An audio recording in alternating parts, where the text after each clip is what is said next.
Hello students, welcome to Suman master class YouTube channel. আজ আমরা Ryan Martin প্রশ্নবিচিত্রার model school number 10 থেকে Nirmal Hriday Ashram CC high school বয়সের প্রতিটি বিভাগের প্রতিটি প্রশ্নের উত্তরের সমাধান এক এক করে দেখে নেব। প্রথম প্রশ্ন, সালোক সংশ্লেষের ফলে সৃষ্ট গ্লুকোজ অণুর অক্সিজেনের উৎস হল কার্বন ডাইঅক্সাইড। পরিণত মানুষের ছেদক গ্রান্থির সংখ্যা 4টি।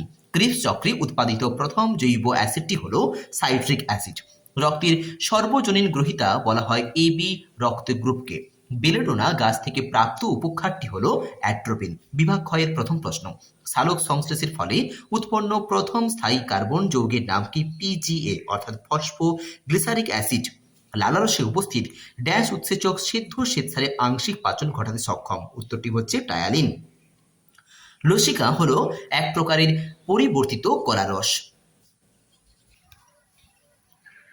সত্য মিথ্যা নিরূপণ করো। মানব পুষ্টির মোট পর্যায়ের সংখ্যা হলো 5টি। কথা ঠিক, আমরা জানি মানব দেহের পুষ্টি অর্থাৎ হলজৈবিক পুষ্টি এর 5টি পর্যায়: খাদ্য গ্রহণ, পরিপাক, শোষণ, আত্তীকরণ এবং বহিষ্করণ। র্যাফলেসিয়া হলো একটি স্বভোজী উদ্ভিদ। কথাটি মিথ্যা। উত্তরটি হলো কি? পরভোজী, মানে পরভোজীয় পুষ্টির পরজীবীয় পুষ্টি। দেখে নাও উত্তরটি। র্যাফলেসিয়া, এই যে ছবিটি, এই র্যাফলেসিয়া একটি পূর্ণ পরজীবীয় পুষ্টি সম্পন্নকারী উদ্ভিদ। পরের প্রশ্ন, সবাদ ও অবাধ শ্বসনের সাধারণ পর্যায়টি হলো গ্লাইকোলাইসিস। কথাটি সত্য। উত্তরটি এখানে রয়েছে, দেখো, সবাদ শোষণ অবাধ শোষণ দুটো প্রক্রিয়াই সম্পন্ন হয় গ্লাইকোলাইসিস যে চক্রাকার পদ্ধতি বা রেখাচিত্র পদ্ধতি, সেই গ্লাইকোলাইসিস পর্যায়ের মধ্য দিয়ে এই দুটো প্রক্রিয়া সম্পন্ন হয়, শ্বসন প্রক্রিয়া দুটি। ব্লাড ব্যাংকে কোন অজৈব পদার্থ রক্ততঞ্চন রোধক রূপে কাজ করে? উত্তরটি হচ্ছে সোডিয়াম সাইট্রেট। মানুষের একটি শ্বাসপেশির নাম ডায়াফ্রাম বা মধ্যছদা। পেরিকার্ডিয়াম কি? আমরা জানি হৃৎপিণ্ডের আবরণী পর্দার নাম হলো পেরিকার্ডিয়াম। সাইনোভিয়াল তরল যা অবস্থান করে অস্থি সন্ধিতে। লিম্ফোসাইট, এটি দেখতে পাওয়া যায় লসিকাতে। টায়ালিন যা একটি সেদ্ধ শ্বেতসারকারী পরিপাককারী উৎসেচক যা লালারসে অবস্থান করে। ট্রাইকাসপিড কপাটিকা দেখতে পাওয়া যায় ডান অলিন্দ এবং ডান নিলয়ের সংযোগস্থলে। বিভাগ গয়ের প্রথম প্রশ্ন, মৃতজীবী এবং মিথজীবী উদ্ভিদের মধ্যে দুটি পার্থক্য দাও। একটি খাদ্য উপাদানের উৎস, অপরটা নির্ভরশীলতা কিংবা খাদ্য সংশ্লেষ। কি খাদ্য উপাদানের উৎস কোনটা? না মৃতজীবী জীব, যারা মৃত পচা গলা জৈব বস্তু থেকে খাদ্য উৎপন্ন করে। আর মিথজীবীয় জীব কি? আমরা জানি যে পরস্পরের উপর নির্ভর করে দুটি ভিন্ন প্রজাতিভুক্ত জীব নির্ভরশীল থেকে এই পুষ্টি প্রক্রিয়াটা সম্পন্ন করে। আর নির্ভরশীলতা, মৃত জৈব বস্তু থেকে পুষ্টি পদার্থ সংগ্রহ করে এবং অন্য কারোর উপর নির্ভর থাকে না। আর মিথজীবী জীব কি? না সহাবস্থানে থাকা দুটি জীবই পুষ্টির জন্য পরস্পরকে সাহায্য করে, অর্থাৎ উভয়ের উপর নির্ভরশীল থাকে। খাদ্য সংশ্লেষে অক্ষম, খাদ্য সংশ্লেষে সক্ষম, এই তিনটের মধ্যে যে কোনো দুটো দেবে এবং অবশ্যই শেষে তোমরা একটা উদাহরণ দিয়ে দেবে। বাষ্পমোচনকে প্রয়োজনীয় ক্ষতিকারক প্রক্রিয়া বলা হয় কেন? বাষ্পমোচনকে একটি প্রয়োজনীয় ক্ষতিকারক পদ্ধতি বলা হয়। প্রশ্নটা রায়ান মার্টিন সহায়িকার 252 পেজে রয়েছে। প্রথমে লিখবে, বিজ্ঞানী কার্টিস বাষ্পমোচনকে একটি প্রয়োজনীয় ক্ষতিকারক পদ্ধতি রূপে ব্যাখ্যা করেন, কারণ বাষ্পমোচনের মাধ্যমে উদ্ভিদ দেহ থেকে প্রয়োজনীয় অতিরিক্ত জল বাষ্পাকারে নির্গত হয়। গ্রীষ্মকালে বেশি গরমে দুপুরবেলা অতিরিক্ত জল বেরিয়ে গেলে বিরুৎ জাতীয় উদ্ভিদের রস শিথিল হয়ে পড়ে এবং গাছ নেতিয়ে পড়ে, যাকে উইল্টিং বা অবনমন বলা হয়। এর ফলে গাছের মৃত্যু ঘটতে পারে। আবার অতিরিক্ত বাষ্পমোচনের ফলে কোষ রসের ঘনত্ব বেড়ে যায়, ফলে সালোক সংশ্লেষ ব্যাহত হয়, যা উদ্ভিদের বৃদ্ধিকে প্রভাবিত করে। বাষ্পমোচনের মাধ্যমে উদ্ভিদ দেহ শীতল হয়, রসের উৎসোধ ঘটে, জল, খনিজ লবণের পরিবহন প্রভৃতি খনিজ প্রয়োজনীয় কাজগুলো সম্পন্ন হলেও অতিরিক্ত বাষ্পমোচন উদ্ভিদ দেহের সমস্যা তৈরি করে বলেই বাষ্পমোচনকে প্রয়োজনীয় ক্ষতিকারক পদ্ধতি রূপে গণ্য করা হয়। পরিপাক ক্রিয়ায় পিত্তরসের ভূমিকা কি?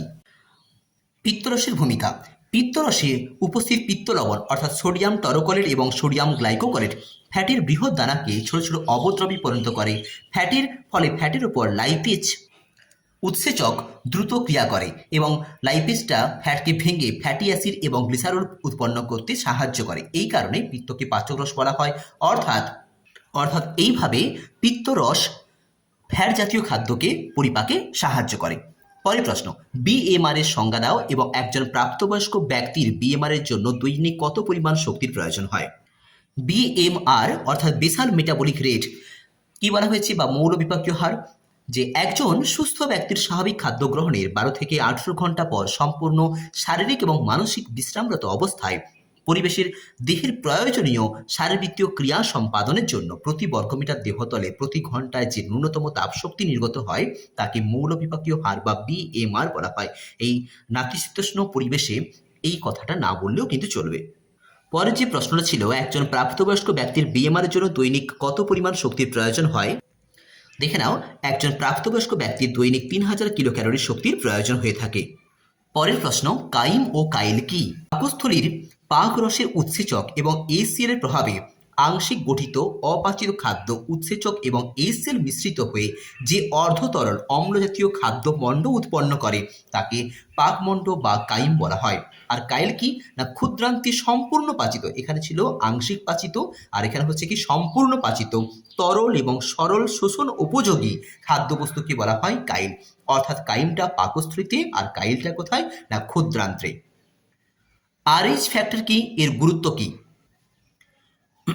ভারতীয় বাঁদর রিসাস এর রক্ত খরগোশের দেহে প্রবেশ করিয়ে খরগোশের শিরামে এক ধরনের অ্যান্টিবডি সৃষ্টি করা হয়েছিল, যাকে আরএইচ ফ্যাক্টর নামে বিজ্ঞানী ল্যান্ডস্টেইনার অভিহিত করেন। কিন্তু প্রশ্নটির জন্য 1 মার্ক রয়েছে, তাই আমরা দুটো পয়েন্টে শুধু উপর নিচে করে লিখব। মানে রক্তের আরএইচ ফ্যাক্টরের গুরুত্ব নিম্নলিখিত, লিখব একটা নিরাপদ রক্ত সঞ্চালন, নিচে লিখব এরিথ্রোব্লাস্টোসিস ফিটালিস থেকে রক্ষা করা। পরের প্রশ্নে বলা হয়েছে, উদ্ভিদের একটি নাইট্রোজেনযুক্ত রেচন পদার্থের নাম এবং তার অর্থকরী গুরুত্ব লেখো। নাইট্রোজেন যুক্ত রেচন পদার্থ অর্থাৎ কি, উপক্ষার। উপক্ষারগুলির মধ্যে অনেকগুলো রয়েছে, তোমরা তোমাদের পছন্দ মতো যে কোনো একটা নাম এবং গুরুত্ব এখান থেকে করবে। আমি বলবো কুইনাইনটা লিখে দাও, সব থেকে সোজা, যার গুরুত্ব কি, ম্যালেরিয়া রোগের ওষুধ তৈরিতে এটি সাহায্য করে। বিভাগ ঘ এর প্রথম প্রশ্ন, রসের উৎস সম্পর্কিত বিজ্ঞানের ডিকসন এবং জলির মতবাদটি ব্যাখ্যা করো। দেখতেই পাচ্ছ প্রশ্নের উত্তরটা, বিজ্ঞানী ডিকসন এবং জলির মতবাদ। উত্তরটি তোমাদের রায়ান মার্টিন সহায়িকার 264 পেজ রয়েছে। তোমরা পুরো যে রসের উৎস কাকে বলে সেটা অবশ্যই লিখবে এবং তার সঙ্গে সঙ্গে এই রসের উৎস প্রক্রিয়া কোন কোন পদ্ধতিতে সম্পন্ন হয় সেই সম্পন্ন হওয়ার পদ্ধতি, যেমন কর্টেক্স অঞ্চলে মূলজ চাপ, জলের তীব্র সমসংযোগ অসমসংযোগ বল, বাষ্পমোচন টানের মাধ্যমে যে রসের উৎসটা হয় সেটা ব্যাখ্যা করবে এবং একই সঙ্গে রসের উৎসের যে রেখাচিত্র রয়েছে সেই রেখাচিত্রটা এখানে উল্লেখ করবে বা রেখাচিত্র লিখে দেবে। একই সঙ্গে ব্যাপন এবং অভিশ্রবণের মধ্যে দুটি পার্থক্য লেখো। সহজ দুটি পয়েন্ট হচ্ছে, একটা হচ্ছে পর্দার উপস্থিতি আর একটা লিখে দেবে তোমরা কি, সঞ্চারণক্ষম অণু। যেমন পর্দা অর্থাৎ ব্যাপনে কোনো পর্দার প্রয়োজন হয় না, অভিশ্রবণে পর্দার প্রয়োজন হয়ে থাকে। সঞ্চারণক্ষম অণু বলতে কি, দ্রাবক এবং দ্রাবক অণু দুটোই সঞ্চারিত হতে পারে, অভিশ্রবণে কেবলমাত্র দ্রাবক অণু সঞ্চারিত হয়। অথবা তোমরা এই সঞ্চারণ অভিমুখ, যেমন ব্যাপনটা বেশি ঘনত্বযুক্ত স্থান থেকে কম ঘনত্বের দিকে সঞ্চারিত হয় আর অভিশ্রবণটা কম ঘনত্বযুক্ত স্থান থেকে বেশি ঘনত্বের দিকে সঞ্চারিত হয়। এগুলোর মধ্যে যে কোনো দুটো তোমরা করে নেবে। অথবা প্রশ্ন, শ্বসন এবং দহনের মধ্যে পার্থক্য লেখো। শ্বসন এবং দহনের মধ্যে পার্থক্য, উত্তরটি রায়ান মার্টিন সহায়িকার 287 পেজে রয়েছে। একবার সেখান থেকে লক্ষ্য করতে পারো, না হলে পুরো ছবিটা আমি দিচ্ছি, তোমরা দেখে নেবে। এখান থেকে তোমাদের পছন্দ মতো 3টা পার্থক্য তোমরা করবে। বাকি অংশটা এখানে দেখানো হলো। 2 দাগের প্রশ্ন, মানুষের পৌষ্টিকতন্ত্রের চিত্র অঙ্কন করে নিম্নলিখিত অংশগুলো চিহ্নিত করো। গ্রাসনালী, পাকস্থলী, ক্ষুদ্রান্ত, বৃহদন্ত্র।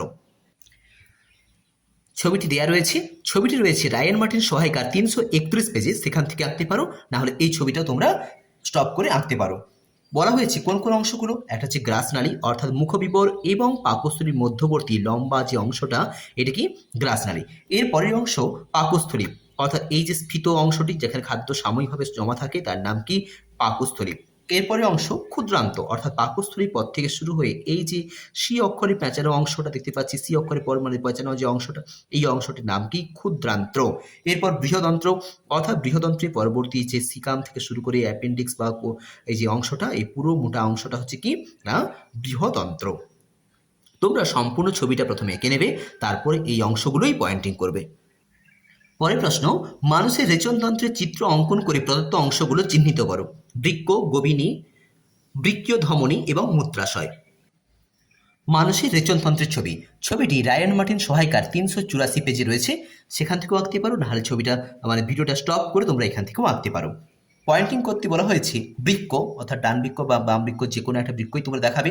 এরপর গোবিনী, এই যে অংশগুলো দেখতে পাচ্ছি, এই যে লম্বা অংশগুলো, এগুলোকে বলা হচ্ছে গোবিনী। তারপরে বৃক্কীয় ধমনী, অর্থাৎ এই যে বৃক্কীয় শিরা দেখা যাচ্ছে তার উপরে একটা নালীর মতো অংশ রয়েছে, এই অংশটার নাম কি? বৃক্কীয় ধমনী। এবং মূত্রাশয়, অর্থাৎ গোবিনীগুলো থেকে মূত্র সাময়িকভাবে যে অংশে জমা থাকে তাকে বলা হচ্ছে মূত্রাশয় বা মূত্রথলি। তো এখানেও ভালো করে প্রথমে ছবিটা পুরোটা এঁকে নেবে, তারপরে চিহ্নিত অংশগুলো চিহ্নিতকরণ করবে। পরের প্রশ্ন, রেচনে দুটি গুরুত্ব আলোচনা করো। রেচনের গুরুত্ব বা উদ্দেশ্য একই কথা, দেহকে সুস্থ রাখা এবং সুস্থ স্বাভাবিক রাখা, আর দেহে জলসাম্য বজায় রাখা। এই দুটো পয়েন্ট দিয়ে ব্যাপারটাকে একটু ডিসক্রিপশন করতে হবে। একই সঙ্গে বলা হয়েছে উদ্ভিদ দেহে প্রাপ্ত দুই প্রকার ধাতব কেলাসের নাম, তাদের উৎস এবং রাসায়নিক উপাদানের নাম লেখো। দুটি ধাতব কেলাসের মধ্যে একটির নাম হলো সিস্টোলিথ, অপরটি র্যাফাইডস। কেলাসিত উপাদানগুলো কি না? সিস্টোলিথ এর উপাদান হচ্ছে ক্যালসিয়াম কার্বনেট, আর র্যাফাইডস এর উৎস হলো ক্যালসিয়াম অক্সালেট। অথবা প্রশ্ন, মানব দেহে রক্ততঞ্চনী পর্যায়গুলি একটি ছকের সাহায্যে দেখাও। রক্ততঞ্চনী পর্যায়টি এভাবে দেওয়া রয়েছে, প্রথমে কিভাবে সম্পন্ন হচ্ছে এভাবে দেওয়া রয়েছে, তোমরা এখান থেকে একটু দেখে নাও। রায়মার্টিন পৃষ্ঠা নম্বর 337 সহায়িকাতে দেওয়া রয়েছে। এভাবে করলেও করা যেতে পারে, না হলে শুধুমাত্র শব্দচিত্র যদি দেয়া যায় তাতেও কিন্তু উত্তরটা সম্পূর্ণ হয়। শব্দচিত্র অর্থাৎ এই বিদীর্ণ অনুচক্রিকা, মানে যেখানে যে স্থান থেকে রক্তক্ষরণ হচ্ছে সেইখানকার ক্ষতিগ্রস্ত কলাকোষ থেকে নির্গত হচ্ছে কলা থ্রম্বোপ্লাস্টিন, এবং ক্ষতিগ্রস্ত অনুচক্রিকা মানে ওই জায়গায় থাকা যে রক্তকণিকার মধ্যস্থ অনুচক্রিকাগুলো সেগুলো ক্ষতিগ্রস্ত হলো, সেই ক্ষতিগ্রস্ত অনুচক্রিকা থেকে নির্গত হচ্ছে অনুচক্রিকা থ্রম্বোপ্লাস্টিন। দুটো পরস্পর একসঙ্গে ক্যালসিয়াম আয়ন বা ফ্যাক্টর ক্যালসিয়াম আয়নের প্রভাবে যুক্ত হয়ে প্রথ্রম্বিনেজ নামক একটা উৎসেচক গঠন করে, যে উৎসেচক আবার প্রথ্রম্বিনকে সক্রিয় থ্রম্বিনে পরিণত করে, সেই থ্রম্বিন আবার ক্যালসিয়াম আয়নের প্রভাবে ফাইব্রিনোজেনকে অদ্রবণীয় ফাইব্রিনে পরিণত করে। এই ফাইব্রিন আবার ফাইব্রিন তন্তুজালকে গঠনের মধ্য দিয়ে রক্তটাকে তঞ্চন পিণ্ডতে পরিণত করে এবং ওই ক্ষতস্থানের মুখটাকে বন্ধ করে রক্তক্ষরণটাকে বন্ধ করে। রক্ততঞ্চনের দুটি তাৎপর্য আলোচনা করো। রক্ততঞ্চনের গুরুত্ব বা তাৎপর্য। 1 নম্বরে বলা হয়েছে ক্ষতস্থান থেকে রক্তক্ষরণ বন্ধ করে দেহে রক্তের পরিমাণটাকে নির্দিষ্ট রাখে। 2 নম্বরে বলা হয়েছে, এটা তোমরা করবে, যে অতিরিক্ত রক্তক্ষরণ হলে দেহে রক্তের প্রবাহ হ্রাস পাবে এবং খাদ্যবস্তু অর্থাৎ পুষ্টি উপাদান, অক্সিজেন, কার্বন ডাইঅক্সাইড পরিবহন, মূত্র উৎপাদন, রেচন বস্তুর অপসারণ প্রভৃতি কাজগুলো ক্ষতিগ্রস্ত হবে। এই দুটি পয়েন্ট করলে কিন্তু উত্তরটি সম্পূর্ণ হবে। আজকের এই আলোচনা তোমাদের মনোগ্রাহী হলে অথবা এই ধরনের আরও নিত্য নতুন ভিডিও পাওয়ার জন্য এই চ্যানেলটিকে সাবস্ক্রাইব করে আমার পাশে থেকো। মনোযোগ সহকারে আজকের এই টপিক দেখার জন্য সবাইকে ধন্যবাদ। সবাই খুব ভালো থেকো এবং নতুন টপিকটি আসার আগে তোমরা এই আজকের এই আলোচনাটা ভালো করে একবার রিভাইজ করে নাও, ভালো করে দেখে নাও। যদি কোনো জায়গায় বুঝতে অসুবিধা থেকে থাকে তোমরা আমাকে অবশ্যই কমেন্ট করতে পারো। ধন্যবাদ।